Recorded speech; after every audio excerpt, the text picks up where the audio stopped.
Totalitarisme américain Haïti, à l'origine du tremblement de terre un essai d'armement US. Selon le contenu d'un rapport de la flotte nord russe confirmé officiellement, le tremblement de terre d'Haïti a été provoqué par l'échec d'un essai américain d'armes simulant un tremblement de terre avant que ces armes ne soient utilisées contre l'Iran. La flotte des États-Unis a testé l'un de ces simulateurs de tremblement de terre qui devait être utilisé contre l'Iran et ce test s'est horriblement mal passé et a provoqué le tremblement de terre catastrophique dans les Caraïbes selon ce qu'a rapporté récemment le site web vénézuélien de Vive TV citant des sources russes. Le président du Venezuela, Hugo Chavez, a aussi fait une telle déclaration après que cette information ait été divulguée, disant qu'un exercice US en préparation pour une tentative délibérée de provoquer un tremblement de terre en Iran avait conduit à la catastrophe mortelle en Haïti qui a fait plus de 110 000 morts. Bien que le rapport de la flotte nord russe a confirmé par des sources officielles, les commentaires sur cette information ont particulièrement attiré l'attention des médias américains et russes,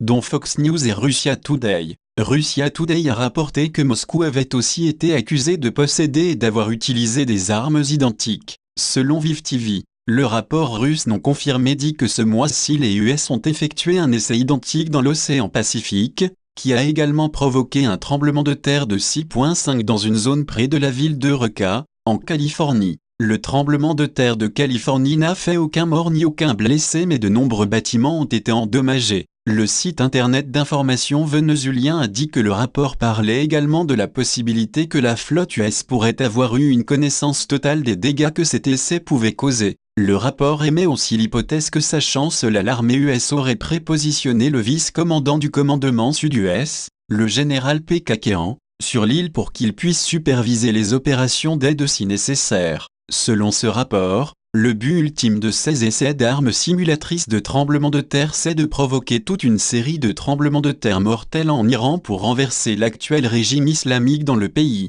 On pense que ces essais font partie du programme USHARP High Frequency Active Auroral Research associé à de nombreuses théories dites de conspiration. Outre de l'avoir rendu responsable de tremblements de terre, HARP a aussi été accusé de provoquer des perturbations climatiques donnant lieu à des inondations, sécheresses et ouragans. Certaines sources ont même lié le tremblement de terre de 7,5 qui a secoué la ville chinoise de Sichuan le 12 mai 2008 à ce programme. Des accusations ont été portées disant que depuis la fin des années 70 les Américains ont fait de grands progrès en matière d'armes simulant des tremblements de terre au point qu'ils utilisent maintenant des procédés se servant